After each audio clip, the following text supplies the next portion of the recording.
everyone to a very, very special session. The session is extremely close to my heart because this is not a very planned session, as in, I didn't think of this session and this just came into us. And so, everything that comes into us, we just honor it because it's absolutely humbling. And Mukundarāga doesn't need our introduction, doesn't need my introduction because he's already super famous. And thank you for choosing us again because there are a million options out there. But for you to come back to our platform, it is just very humbling for us. So thank you for that. This is a session to understand Ganpati. And the title of this session is Pratyaksham Tattvamasi.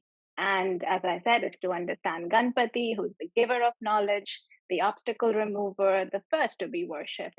We all grow up with stories of Lord Ganesha, and he's everyone's favorite, mine for sure. This Devīpaksha, we make an attempt to understand what truly our scriptures say about Ganesha, why he is the way he is, what is the fundament that he upholds, and what a better day to do this on Mahalaya. So, wishing everyone a happy Mahalaya, and all yours, Mukundarāga. Take it away. Sadgurubhyo Namaha, Ganapate Namaha. Of course, I'm extremely delighted, and to be honest, I'm very, it's a matter of honor for me to come back to UinDhi. I asked Priyadi that this is something that I want to talk about, and she readily agreed. And she said, "Of course, I must apparently talk about it because." So the entire thing about why I started thinking of Pratyaksham Tattvamasi, it's of course this is Lord Ganesha or Ganapati. It is something that we have all grown up with, as you clearly mentioned in the introduction, and why I particularly started thinking about this about 2 months back is actually it all started with the dance practice. Of course, many of you may know that I'm an Odissi dancer, and like every dance form, that when you start a repertoire, you start with something that invokes Lord Ganesha, and we learn the very first piece of our repertoire with that of a Ganesha Vandana. And not only that, the first piece is categorized as a Mangalacharanam in Odissi.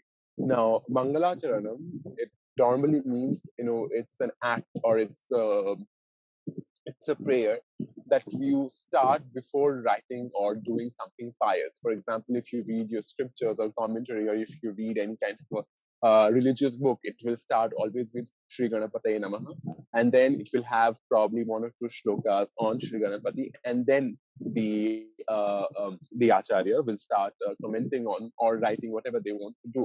So remembering Ganapati or remembering Ganesha, remembering Vigna Vinayaka is a very, very fundamental practice to the astikas, to us, and even today is Mahalaya. From today we start the Devīpaksha, and it's going to be, and of course, in Bengal, we know Durga Puja, like the kind of scale it takes. But that too, she is Navapatrika Vasini. That also starts with an event or a ritual that requires taking Ganapati to the Ganges, and then taking Ganapati to the Ganges, and then we start the entire invocation process. But here in dance, when I started thinking about the lyrics, it just got me started. The lyrics are very interesting. I mean, of course, all lyrics in scriptures, they're very interesting. But it is a shlokam that is taken from Abhinaya Chandrika. Abhinaya Chandrika is it's basically like Natya Shastra or Abhinaya Darpan, but that's something that originated in Odisha. And the shloka goes like this: Namami Vighna Rajam Tvam Kalpa Vriksha Talastitam Uma Putram Mahakayam Uma Putram Mahakayam. What is it? Then after that, it's a Nitya Kovidam. I go down to Ganapati. I go down to Vighna Rajam. Who is sitting under the Kalpa Vriksha, Kalpa Taru, and he is the Putra of Uma. And not only that, he's the one who is also very much, he's an expert in dance as well. Very, very appropriate lines to start a commentary on how to do Natya. But the first adjective that is used for Ganesha is Vighna Rajam. that one who removes all obstacles. And of course, we know that is something that we all grow up with. We know that you have to, even children, when they first start their first words on a slate or a paper, they start with the remembering Ganapati as well. But why Vighna Raja? It sounds a bit, if you just think about it, he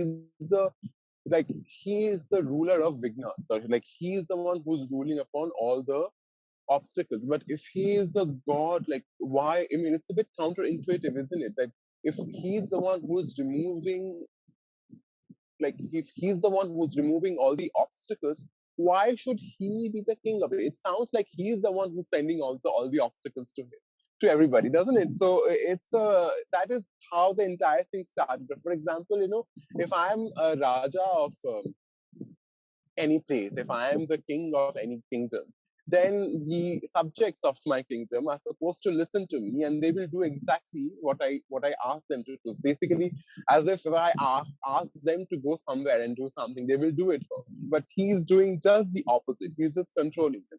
So this particular tattva, this particular phenomenon of Ganapati, it comes in both Skanda Puranam and Maudgal Puranam as well. So apparently, not apparently, I guess, once upon a time there was a king. His name was Abhinandan, and he wanted to do a yajna. It is called the Indra Bhaga Shunya Yajna. Now, from the very name of it, you can understand if it's called Indra Bhaga Shunya Yajna, Indra will not be very happy about it. So what he did, he sent off Kala. He sent off Kala to stop the Raja, to stop the king from doing the yajna. And this Kala, he came to the Yagnashala, he came to the place in the form of an Asura, in the form of a demon called Vignasura. And then, of course, he did an entire ruckus over there. The entire scene was obstructed, nothing could happen at all. And of course, as Indra planned, the yagna was not successful, and there was a lot of Vigna caused by Vignasura. So at that time, the sages, the great sages, Vashta and others, they went to Brahma and they said, exactly what is it that we should do? We don't know how to stop this Vigna. Now, if we think about it, it is Kala who is coming as Vigna. What is Kala? Kala means Mrityu or time. All the three worlds that we talk about, they are subject to time. Why? Because whatever dimension that you live in, it has a time when it is originating. It has a time duration during which it will sustain, and there is a time point at which it is scheduled to be dissolved. So you know, nothing can escape this form of Kala. At the same time, Kala is used for Mrityu. Or if I have to be a bit more technically correct, Kala means the fear of death. And there is not a single jiva who does not have the fear of death. And from scriptures, what we know, if you have fear of death, that means you want to escape from the fear of death. What is that one fundamental thing that you have to get in order to escape the fear of death? Once you receive immortality, then the fear of death will not be there anymore. Now, if you want to receive something, if you want to achieve something, that very thing has to exist. Not only that, if there is something that you need, that very thing has to. For example, if you are thirsty, that means you need water or a beverage. So if thirst is there, there is something that has to be present to quench the thirst. Without water, without thirst, there was no reason to have water. If there was no hunger, there was nothing to be eaten. Just because the fact that there hunger exists, there is something there to quench that hunger as well. There is food will also exist. Similarly, if you have the desire to reach immortality, immortality has to exist. But how do you achieve immortality? Right now, we just said immortality is something that is not subject to time. But most of us, we associate immortality to this body, that this body will live on. But the body itself, it is subject to time. How can you be immortal really in true sense? That means, in Bengali, there is a proverb, right? Rotone roton chene. Like likes like. You need to look for similar things. I mean, they will attract together. If immortality is something that is not bound by time, there has to be an element in you that is not bound by time, which is the true nature of you, which we identify as Atman. Once one has realized that that my existence, my identity, it is not subject to the other changes that we are experiencing in this world. For example, this very body that I have been blessed with by the mercy of Paramatma, it did not start like this. I did not have, I don't know, maybe I was born with a bald head. Everybody was born with a bald head. But, I was probably for, I don't know, 3 to 4 kilo or at the time when I was born. And right now I'm almost like a 70, 80 kilo long. Of course, so there is a lot of material that has been accumulated in this body. And we know as I will age, this material, it will also, go away and this body will keep on changing. Not only that, as I'm speaking to you, as I'm awake, I'm experiencing this world. I experience this electronic device, that I'm using to communicate with and possibly with other people as well. And then there's a time when my consciousness is not so it is not something the way I'm experiencing things right now. I will fall asleep, and at the same time I will get to dream. And there, I may hold in the dream, I'm taking yet another selfie, or I'm recording a video, or I'm driving a car, or I don't know, I'm at the beach. But there in the dream, the beach that I was lying on, the sand there is not real sand, right? The water there is not real water. If somebody comes and shoots me in the dream, the blood will come out, but the blood is not real blood. But can you say that you did not experience the pain? Can you really say you did not experience the water? You have experienced the water. Even the water was not as you know it here in this awaken up state. And there is one more dimension that we must talk about when we are in deep sleep. When you're not awake, when you're not dreaming, but you're in deep sleep. At that time, none of your senses are working. But when you get up, you know that you were in deep sleep. So what is that element of you that is doing this sakshatkar, sakshatkar, that who is experiencing all these different dimensions of consciousness? Once when we are awake, once when you're not awake but you're dreaming, and then once which we call sushupti, once you're completely asleep, all your senses are shut down. That very that very that the so we talked about three stages here, yeah, right? The first one is of course the awakened one. The second one is the dreamer stage, and the third one is the dreamer and the waker, as we found in like the neo-Hinduism literature, they call it the dreamer state and the awaker state, and of course the sleeper. And the fourth stage, which is actually the elementary and the fundamental stage, that is allowing you to experience all the three, the turiya one, the fourth one. That itself, that our scriptures say, is the fundamental essence of who you are, that allows you to see the change. That is immortal. That is not something bound by time. That is not something bound by this body. This body that I have gotten, it's accumulation. It's a result of the past karmas of my past life. All that karma that I have done, that has given me this very body to do my dharma, to get my artha, to fulfill my karma, and finally get moksha. If I cannot do this by the end of the end, by the end of my, this body comes to an end. By the time this body comes to an end, I will get yet another body. So the cycle continues. And this is something that my Gurudeva says, "Ye ghati aisi hai, isko paar karni hi padegi." There's no way that you can think it's not a homework. I'll just go and tell my teacher that, oh, I forgot can you just let me go? Oh my God, you do this. No, there is no such escape. You cannot escape this challenge at all. Until and unless you have gotten Bhagavad Tattva, until and unless you have understood that immortality that you truly are, there's no way out of it. And once you understand that you're truly this, ocean of bliss, तब तो क्या कहना, there's you don't have to worry about it. You do not have to go through all these changes which are really trivial if you think about the bigger picture that we are talking about. You don't we think that, oh my God, I have accumulated so much of property, I've accumulated so much of I don't know, accolades, but what for? The very thing that there is to be offered, you don't get it. And it's almost like Sudha Sindhu, like there is an ocean of bliss, and you go there. And, actually, my dance teacher, he uses a very good simile for this. It's like the yogis nowadays, they do all this yogasana. They will go through primary and secondary, and no, I don't know. So many series are there in Ashtanga nowadays, and you see them doing the impossible. And after that, that is it. It's almost like you go to the shore of this ocean of bliss, and you go there, you not even drink, you just probably have drunk one little drop of that sudha, one little drop of that ecstasy, and then you like, oh, I'm done.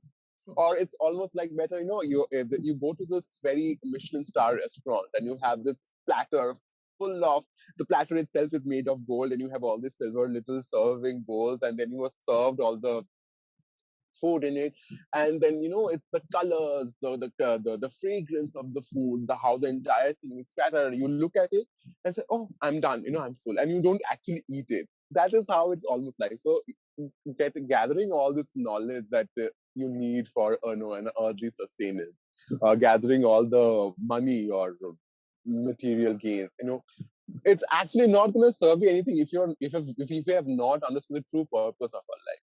So to understand that, to understand what my true purpose is, or what is exactly that I should strive to achieve, we start our day, we start anything that we do, remembering ourselves that, that um, the very a good way to represent, uh, that side of Paramatma, which is graceful. Why is Ganapati graceful? So if you think about the Paramatma from which the entire cosmos has started, the very first element you need. So there are, of course, there are three actions that are very well known. First is Utpatti or Srishti, or that of Srishti is Srishti. I don't like to use an English non-translatable word. I mean, they will call it, I don't know, the initiation of this entire. So it's Srishti. Everybody understand what Srishti is, right? And there is Sthiti, and then the sustenance, and then there is Lay, which means basically the dissolution, but it's not really dissolution. But these three are really just like, apart from these three actions that the Paramatma does, there are two more actions which is more important. I mean, equally as important, if not less. That is, first one is that of regulation. The entire process needs to be regulated. For example, there are certain chemical reactions. They seem like it's an independently regulated reaction. So what happens that you will see waves of colorful. Chemicals, they just come in and go out, come in and go out. It looks like a wave that is independent, because you're not adding any chemicals there. But the thing is like the chemical kinetics there between the product and the resultant, they have achieved such kind of a chemical kinetics that for some time it is like self-sustained, it is self-regulated. But at the time it will cease to exist, right? So the regulatory part has to be there, that we call nigraha. And the first one, for anything to exist, for there to be srishti, sthiti, laya, or nigraha, there has to be the mercy. Paramatma has to be merciful. Why does he have to be merciful? He has to be merciful because he knows in the previous kalpa, in the previous cycle of the cosmos, there has been many jivas who are yet to understand their true nature, their true blissful nature. So in order to give them yet another chance, he is going to create this cosmos. And to create this cosmos, which is made up of the 5 elements, the first element needed is that of grace of Paramatma, which is represented by Akasha Tattva. Without Akasha Tattva, none of the 5 elements, which is descendant of it, can exist. Akasha Vayuhu, Vayu Agnihi, Agni Apaha, Apo Prithvihi. From Akasha will come Vayu. Akasha has only one quality, that quality that is a characteristic of Akasha is that of sound. From Akasha comes Vayu.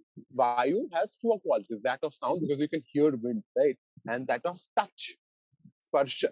From Akasha comes Agni, which has 3 qualities, that of hearing, that of touching, and the sparsha, and that of you can see. The first that is the very essence of Teja Tattva, as we call it. And then comes Apaha, which along with the first 3 qualities we talk about, you can taste water.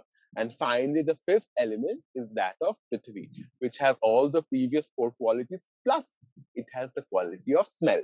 So all these 5 qualities are basically, they're added one upon one. But without the first element, which is that of Akasha, which is represented or representing Paramatma's mercy on all the jivas, none of the 4 can exist. Since we think of it as a chain reaction. That Akasha Tattva is represented by Ganapati. He's the first Tattva. That is why it is important to, before you start anything, you think of Ganapati and you offer, you remember, it's, you must have seen, right, when you go to a temple, especially in temples in the south, doesn't matter, they will have Ganapati, at the entrance they will have Ganapati, and they will, so you'll see people doing it. So basically they will either chant the Ganapati Atharva Shirsha or the Ganapati Sutra, whichever. In the Ganapati Atharva Shirsham, it says, Tvameva kevalam kartasi, Tvameva kevalam dhartasi, Tvameva kevalam hartasi, Tvameva pratyaksham brahmasi. That is where I was thinking, the entire, the way I started, or, basically giving a structure to the entire session started with this. I was thinking about my, like, the dance piece that we have, we all dance, all Odissi dancers, they must learn it, Namami Vighnanacham. And then, thinking about them, because in the temples and, the entire structure, it all started falling into place. And I exactly knew not exactly knew, that sounds like really pompous of me, but I kind of got an idea exactly what, why all these things are the way they are regarding Ganapati. And then, of course, in dance, we think about the iconography, think about the imagery, that paints. And that is also very interesting. So, for example, if you think about Bhagavan Krishna, or you think about Vishnu, the Padma Patra Kamalaksha, like, one have, like, your eyes are so beautiful. Once I look at your eyes, they resemble that of, like, huge lotus petals, right? If you think about Devi, oh my God, you're so beautiful. When I look at you, it feels like a Purnendu Sadrishanana. You like that, your glow is that of a full moon. But Ganapati is Gajavadana. Why? Like, why can't he also be a very, very beautiful god as well? Because when you think about Ganapati, even, like, you think about, like, for example, it's called, like, in our the dance piece that we done, they say Kalpa Vriksha Dalastam. Who is Kalpa Vriksha? Kalpa Vriksha means that very tree that gives you anything that you think about, or the things that you cannot think about, it will give you as a fruit. That normally represents Lord Shiva. And who's around Kalpa Vriksha? It's called a Kalpalatika, that of Uma. She is not Kalpa Vriksha, but she's that the creeper that is going around Kalpa Vriksha, that is giving Kalpa Vriksha that power, to give everything. Kalpalatika and Kalpa Vriksha. What is the fruit that you get out of them? It is Ganapati. That is why he's Kalpa Vriksha Talastam, where the fruit doesn't fall far from the tree, right? So, but then if Shiva is immensely beautiful, Parvati is impeccable, but you think of Ganapati, it doesn't make any sense. Of course, we know, right, that exactly what happened, that Ma Durga or Parvati, she was like taking a bath, and then she took all the, like, she thought of a Manasa Putra, and from where, she took the soap out of her, not soap, but soap for nowadays. You take the soap Yeah. out of your body. Shower gel out of the body. Yeah. Right. And she formed a Vigraham. And so through that Vigraham, through that all the sneha that she has, all the mercy, all the mamata she has, she put in, and then that became a Manasa Putra, and that is Ganapati, and that was guarding. But this all happened after Shiva got married to Parvati, right? But interestingly, at the time when Shiva was getting married to Parvati, they did a puja to Ganapati. Makes no sense. How is it possible? If he is a son to Shiva and Parvati, and he was only initiated after Parvati got a chance to take a bath in the Kailasa after marriage, how is it that they are thinking of Ganapati before their wedding? It kind of makes no sense at all. But that is why Shastras are there. That is why scriptures are there. It is first of all, it is an indication of the timelessness of Ganapati, right? He's not somebody who's bound to time. Not only that, he is not somebody who's bound to the imagery that is allowed to us that is allowed for us to perceive. right? The imagery that we see, that of an elephant head, of course, what does it represent? That, the Leela Shakti, the Paramatma has, the Achintya Leela Shakti, that you cannot fathom with our intelligence. That is exactly what Ganapati's that elephant head represents. Why? It's called Gaja Mukha. Now it's very interesting. Why is it called Gaja Mukha? Mukha, what is Mukha? Mukha basically your face, right? That is the identity of somebody. Well, what's the identity of Gajamukha? If it is Ga and Ja, Ga means basically Gati, or that of a movement, or not only that, movement with a direction, right? Ga basically means you're going somewhere. Ja, that your means anything that is that of giving birth to, right? Jayante iti jaha, or gamyate, or anything that regarding Gati. Whenever if the word Ga is there, it means movement basically. Agajanana Padmarkam. Agajananam Padmarkam. A means no. Ga means going. What something that doesn't go? What is it that something doesn't move? It is a mountain. It doesn't move. Achala, we call it, right? Agaja. One who is the daughter of Aga, or that is the daughter of Himalaya. Agajanana Padmarkam. Ganapati's face resembles that beautiful lotus-like face of Agaja or Parvati, Padmakam, Gajanana Maharishi. So this is the iconography we get, even though it is something that, just give me one moment. So even though, it is something that very hard for us to perceive, exactly what is it talking about. But when we think upon when as we more and more think about the qualities of Paramatma and his different Leela Krityas, the pieces seem to fall together, and then it will reveal itself to you. You don't have to think about it. You just do your daily work. And then what exactly Ga means, what exactly, I mean, for example, I never thought of it, but there, a text, just came to me for, it was his grace, as you think of it, the text itself came to me and I knew, okay, so this is what is there to be understood. For example, if it just says gaja, gaja. For ga, what does it mean? Ga means, as I said, it means to go somewhere or to move somewhere. Not only that, moving somewhere with a direction. Ga, and then ja means giant, or that of to be born into something, or from that something is initiated, something that gives birth. And ga means samadhina yogino gachanti iti yatra iti gaha. After receiving samadhi, the yogis, where they are moving, where they are directed towards, that gati or that destination is the dyotak of the akshara ga.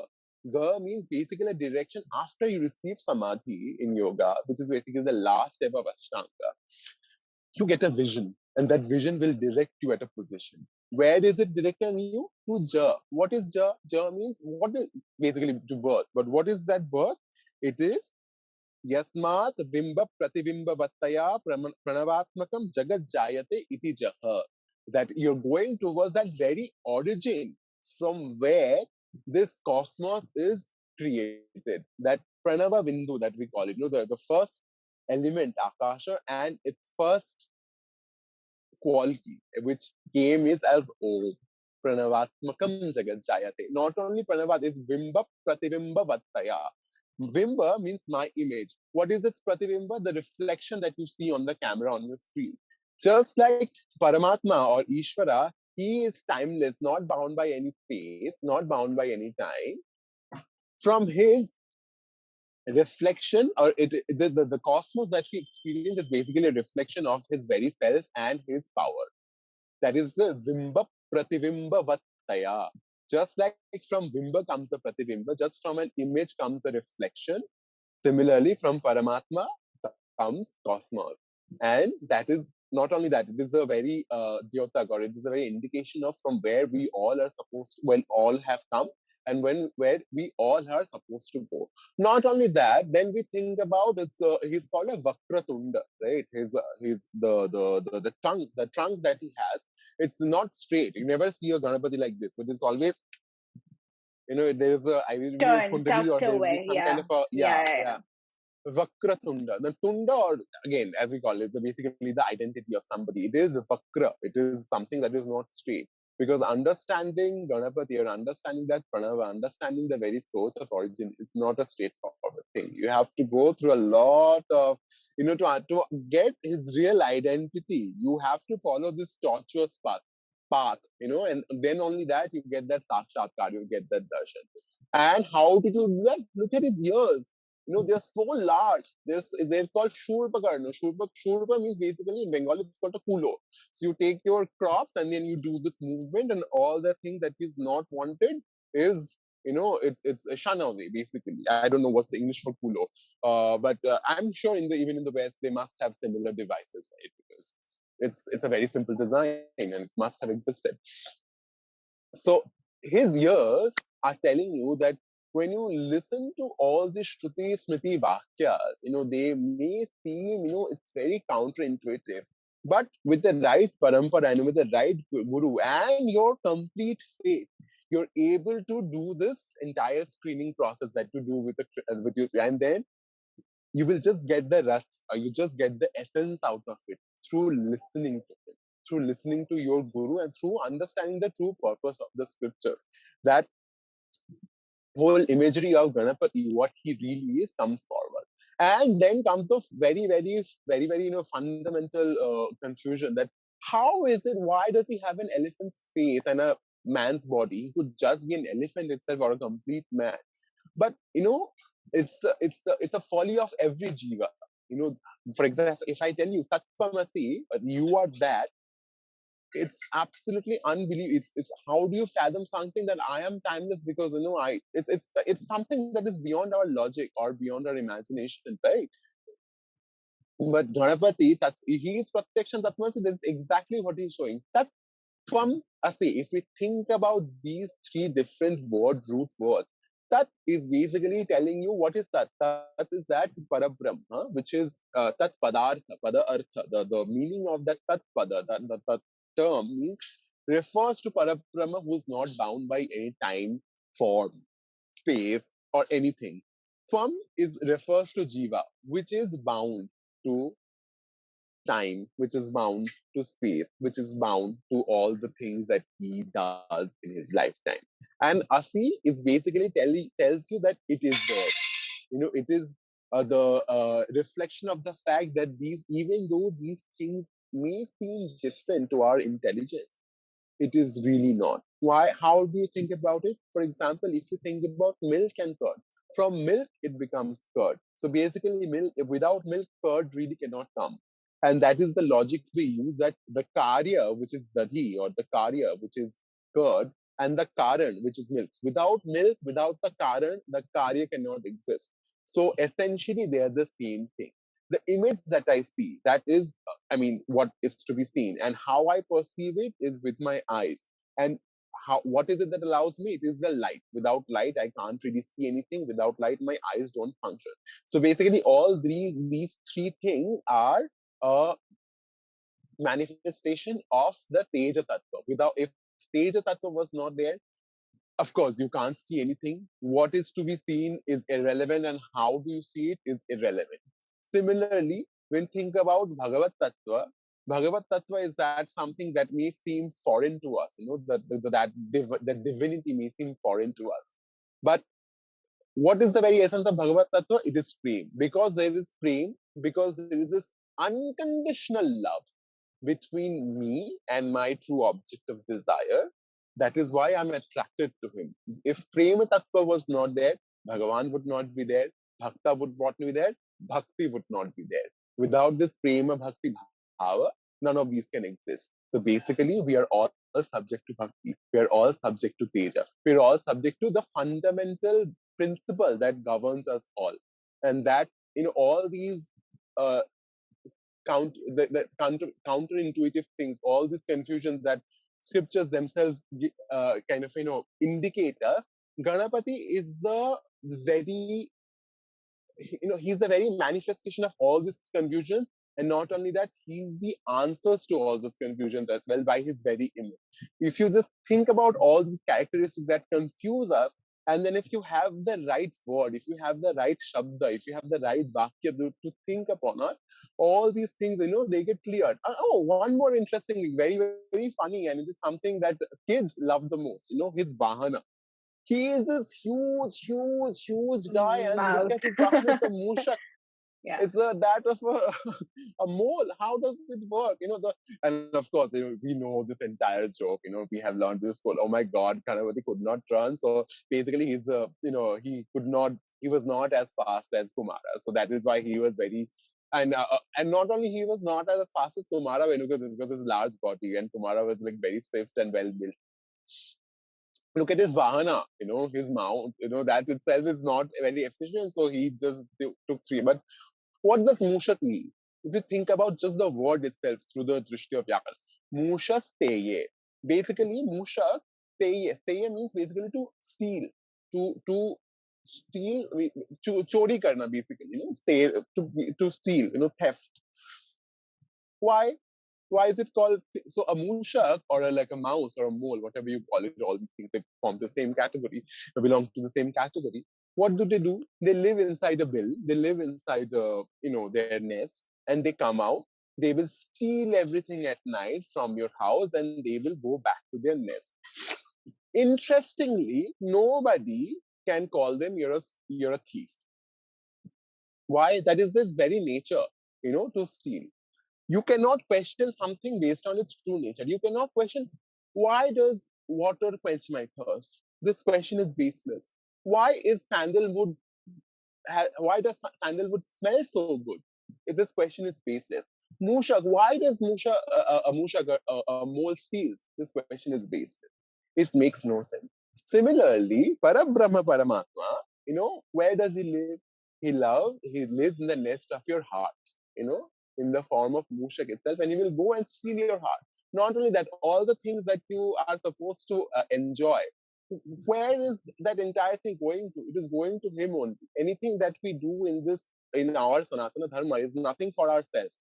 Again, thinking about Paramatma, so as we think about it, like all its aspects, all the imagery, it it is not separate from Paramatma. For example, when Bhagavan Krishna came down on earth, you know, he wanted to show, or he wanted to teach Indra a lesson, right? And what did he do? He himself turned into many things. But for example, if he is turning into a gopi, or if he is turning into a govatsa, he's not just turning into the govatsa. I mean, the body of the govatsa. The govatsa also has its bells, right? He's turning himself into that as well. Right. The gopi has her dresses, right? Her ornaments. He's turning himself into gopi's ornaments as well. So this very Leela Shakti of Bhagavan tells you that again, that unimaginable, what you cannot imagine, is possible by him. Like in Bengali we have this saying, right? Baghe gorute ek ghate jal khaye. Thirst is something, or fear is something that is universal to all the jivas, that is universal to all the pranis. If you have prana, if you have something, if you have life in you, all these things will govern you. And even like a tiger, or like a prey and a predator, they are supposed to run from each other, right? But thirst is something that, or the fear of something, will bring them together, and they're all equal. Nobody is a prey, nobody is a predator. They're all scared beings. Similarly, if you think about Bhagavan Vishnu, who are the two mounts that he's an Anantashai, right? He's reclined on this say Sheshanaga, and his mount is that of a Garuda. Garuda eats a snake, but with Bhagavan Vishnu, what are they doing? Both of them are doing their pada seva, right? So that is exactly what Bhagavan does. He will bring all the opposites together, and he will make them merge, and not only merge, they will all seem logical, and all the logical reasoning that we have kind of armed ourselves with, they will cease to exist. And Ganapati is that very direct manifestation of that phenomenon. He's that Pratyaksham Tattvamasi, that Parabrahma, and not only that, he rightfully is the one to be first worshipped. And our acharyas, they have thought on this, our preceptors, they are so kind, they're so merciful. Why do we think of them as God? Because they have taken scriptures, they have done this immense hard work, and they have revealed these, the truth that is essential for us before we start anything. Not only what you do, how you do it is also very, very and equally important.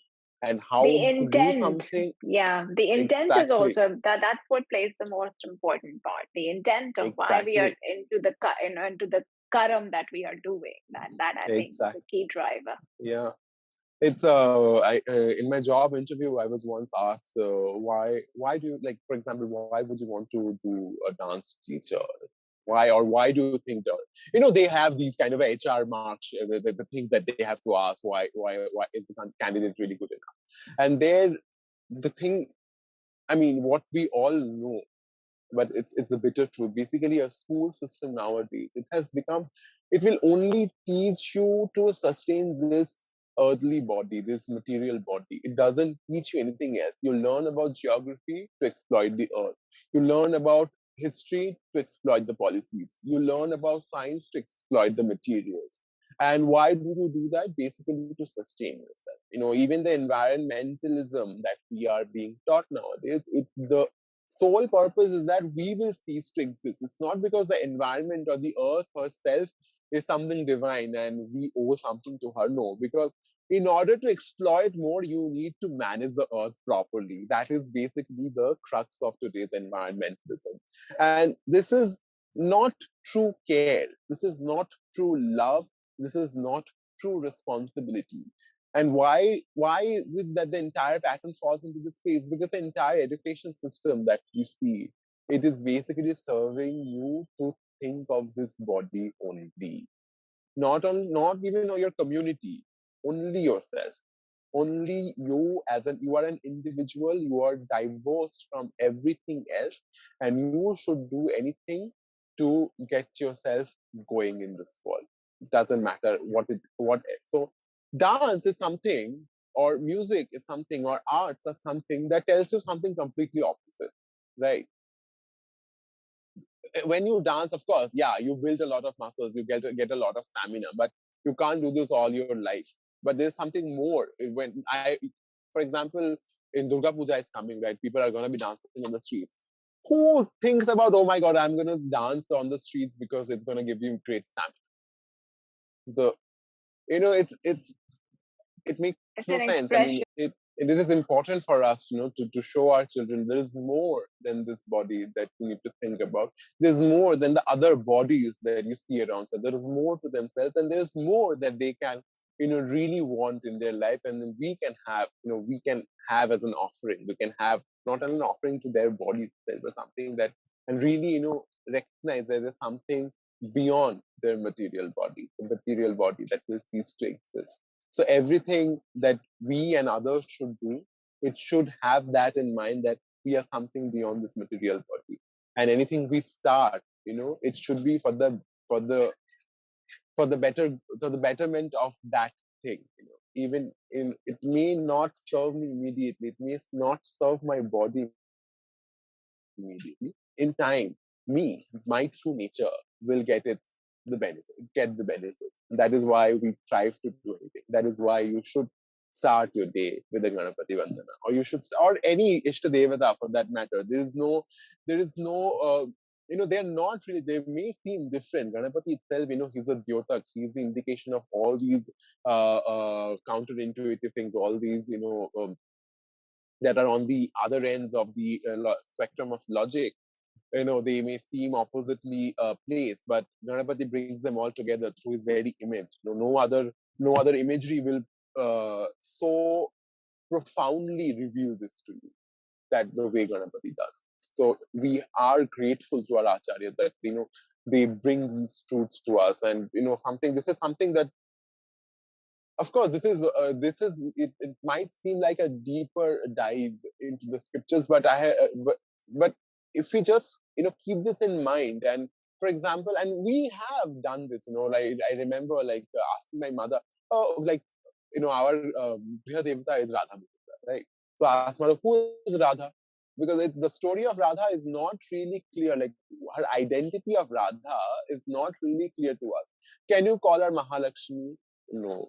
Can you call her Maya Shakti? No. Then who did she? Does she have a prominent space in the Bhagavad Puranam? No. Then, but Radha is something that all acharyas, not only a Smarta Parampara, all Vaishnava Paramparas, they will recognize Radha. And when I ask my mother, who is Radha? They're all the same. Don't do this. Why should I? They're all the same. Don't do this. We don't do this. It's very bad. And so the element of truth is there, just which require it is not something I won't say it is fundamental as long as you have the faith.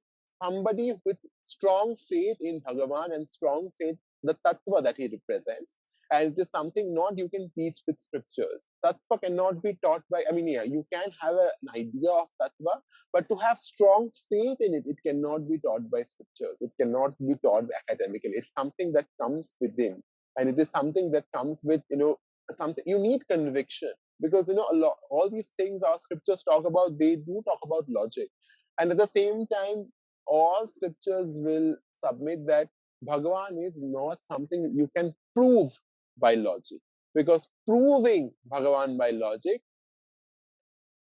kind of it does harm. It kind of does more harm than does good to the purpose. It is almost like I'm asking, can you prove me I can see you? Because if I say, okay, for example, somebody, some Nastika, he will ask, prove Bhagavan exists, and I have to ask him, prove that you exist. Then he will say, oh, I am here, right here I am, but where are you? I don't see you. I see your body, I hear your voice, I see the color that your skin has, but I don't see you. What do you mean you don't see me? I am right here. This body is me. Is it you or is it your body? Because these two sentences, they are very counterintuitive. For example, you say it is my house, it is my phone, it is my pen, it is my property. If you are a possessor of something, that thing is not you. If you own the pen, if you possess a pen, the pen is not you. If you own the house is not you. So you possess the body, that means the body is not you. You possess the voice is not you. So how will you prove that I see you? Similarly, this cannot be proven. Bhagavan cannot be proven. But without Bhagavan, there's no point in life, because what Bhagavan offers you is experiencing immortality. That is something you for sure need. No matter, it may be, I don't want to name anybody, it may be the top-notch writers of this century who have talked about religion and God and whatnot. I bet you $1 million, as on their deathbed, even they will have the fear of death. It is something nobody can escape. And if you, as we established in the beginning of this session, if you are fearing death, that means you require immortality. But what is that tattva? What is that element that requires immortality? Definitely not your body. So you have to acknowledge there is something more to this material body that you have spent your life on denying. So I think the sooner the better. I think this is a very sweet spot for me to really end this session. I think I have tried my best as far as I have understood through my studies and listening to my gurus. And the intent of this session was basically, as we start Devīpaksha and as we start the Durga Puja, I know it's like a few days. I mean, we are all so excited. I'm so happy to be back to Calcutta this year, and I'm looking forward to meeting all my friends. But we must not forget what is the true purpose of this. It is something really not identifying us with what we do and what the few days we have gotten off. You should put it to something good use, do something better for not only for your body, but the bodies, the other bodies that you see around, maybe your family, your friends, your kids and kin. Recognize the divinity, recognize the blissful nature of their, that is inherent to them. And we should, just come together. It doesn't require a lot of rituals. We just hold hands and, just, or if you like hugging, you can hug each other, do something, but it is, you should put this time to good use. And think of Ganapati that if you have not already started, it is a good time to invest in, and then hopefully you will observe the good that comes with it. I think that's where I would like to end it. Thank you. It wasn't a very smooth ending, but I had not thought about it. No, that's absolutely fine. I quite liked it. In fact, that's a beautiful ending because Durga Puja, again, like you said in the middle of the session, that because our identification is so much ego driven, it's so much driven by the body as to who we are, how we are. So I think Durga Puja also for a lot of people is all about the food you eat, the people, the kind of dressings, the saris and the jewelry, all are beautiful. It's all good.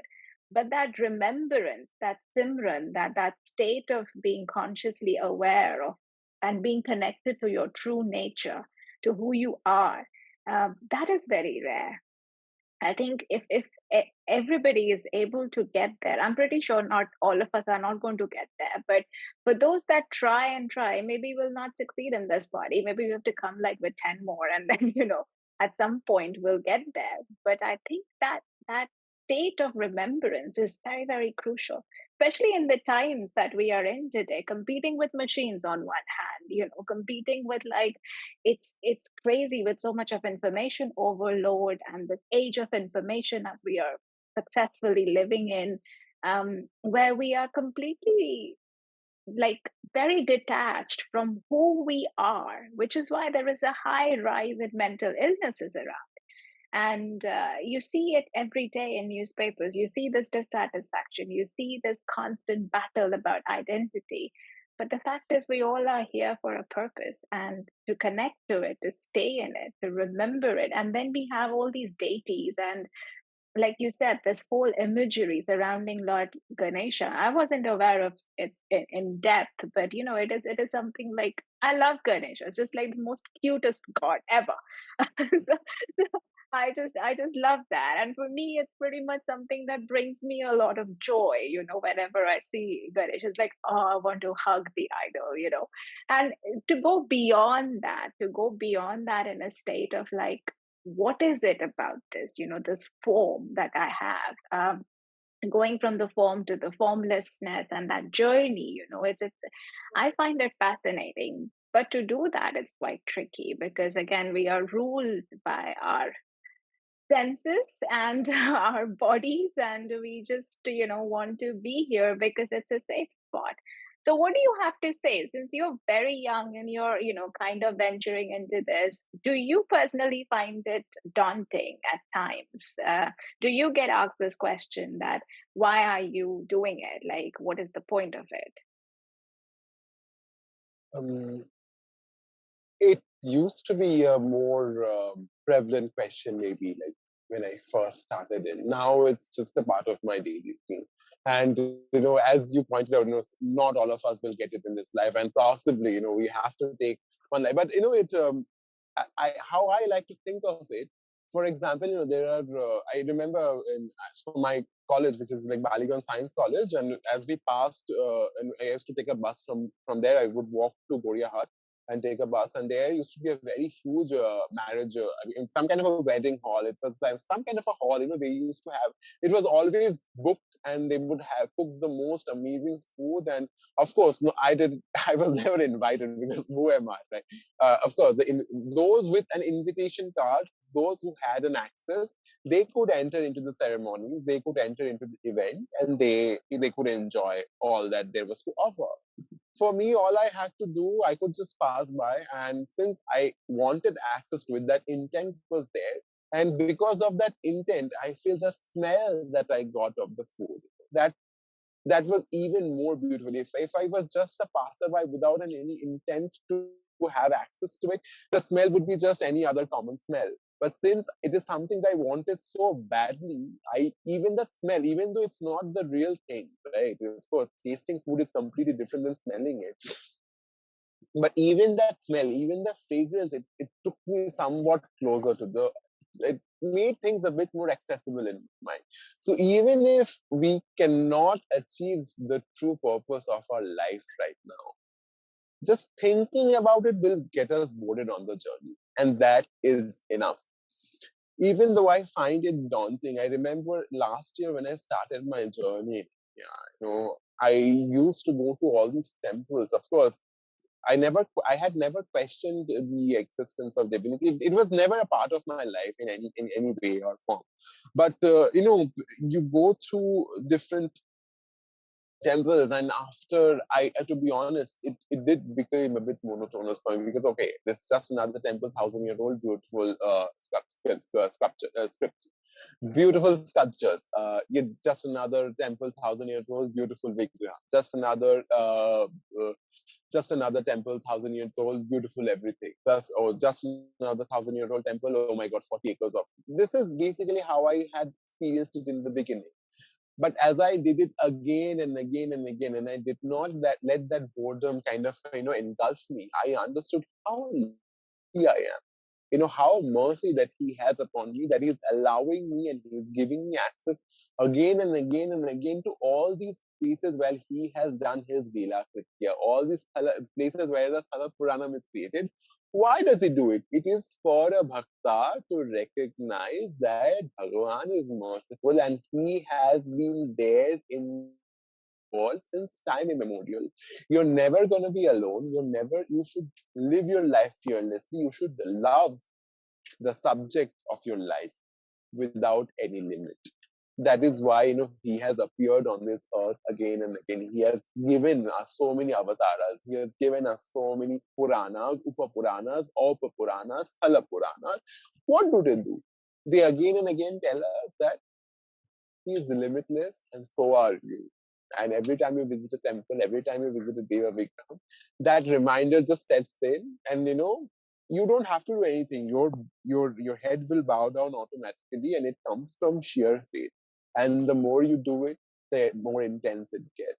So I am relying on time itself, to kind of take me there, and the more and more that bliss is, it continues to be showered upon when I get to experience it more. I'm pretty sure it will be, and it's also beyond rationality. So a lot of us, like, in the world that we are today, where we are really forced we are at the threat of machines, in the age of machines, as this age is pretty much. So in this space, like, the proving something, rationally thinking about something is the game. You're not in the game if it's what it doesn't make sense. It's not rational, and I think your entire true identity is not rational either, because that identity, and this, like, to say it to you, and you understand it. But if I go out and say this to other people, they'll be like, maybe you want some medication. So I think that understanding of who we are, that life force within us, is very, very important. And it's always an honor, and it's very humbling to see people like you come forward and talk about it so fearlessly, because I spent a decade or two of my life, like, literally, am I really the odd one questioning it, like, do I, like, those kind of things. But I guess we are all in journey, and the consciousness, I think it's evolving. An optimist when it comes to it. I believe there is a rise in consciousness, and things will change eventually, but might be a long time before we see the change in everybody. And with the systems Or it that we might be have, in a sec, you never know. yeah, maybe, maybe, maybe. But the systems that we have in place, I don't see them changing anytime, unless there is a big movement where somebody comes in and makes these, like, studying these texts as a part of growing up, in schools, and making it like a part of a syllabus. Because imagine the amount of knowledge that people would gather. It would be so much beneficial to them. And also, like, I'm not denying that studying history isn't important. It is important, but also studying this literature is equally important. Um, and there should be a balance somewhere, rather than teaching them about marketing and management. Might as well just get them onto something that is crucial for their life. But yeah, that's just a thought. I don't know if it's ever going to happen, if I live to see it, but it will be interesting. Like, I wish to make yoga like a part of, like, the school curriculum. Not sure if that's ever going to happen, but yeah, I mean, there's no harm in putting the thoughts out there. Well, and your last thoughts on today's session, it was, as usual, a session which was extremely informative. It was loaded with information and food for thought, as always. So we are grateful that you chose us. It's utter gratitude and very humbling for us. So your last thoughts before we close the session. I would just like to kind of say the same thing again. There's nothing new that I think I can add. Like, if you start your day, if you start doing anything, just remember, at the end of the day, you're going to sleep, and that bed might be your deathbed. So just keep this very fundamental truth in mind. I'm not asking you to live in fear of death, because that is really not the No. intent of saying this. But when you should think about, like, if I have done something, or if I have said something, or if I want to do something, who does it really serve? Does it really serve me? Not in a short term, in long term. And by long term, I mean in a timeless journey. Does it really serve me? I think it's a very easy question that we can ask ourselves, and it might seem very pompous of me, because I'm just like a 30-year-old guy who just does some dancing. But it is something I try to remind myself, and today I'm sharing with all of you. Let's see, and really think about our scriptures in a different manner. Think about, do not think of them, oh, it just represents something. That representation has only done, like, it is a representation, but really think of them as like solid truths. They represent a truth that requires a lot more logical and reasoning training, because at the end you have to, with that training, it allows you to leave the logical approach towards everything. So yeah, that is what I would like to say. Yeah, thank you. That's a beautiful thing. It's like, this staying in that state of remembrance, and that, remembering your true identity, and, who you are, connecting to your own creator. That's like a super important state to be in. And I think that's a very cool thing to be in. Like, whoever can be in that state, please be in that state, because that is it. That is the one that takes you away. Well, thank you very much for the session, and hope to see you back. And on that note, a very happy Durga Puja to everybody who's going to watch it at the time.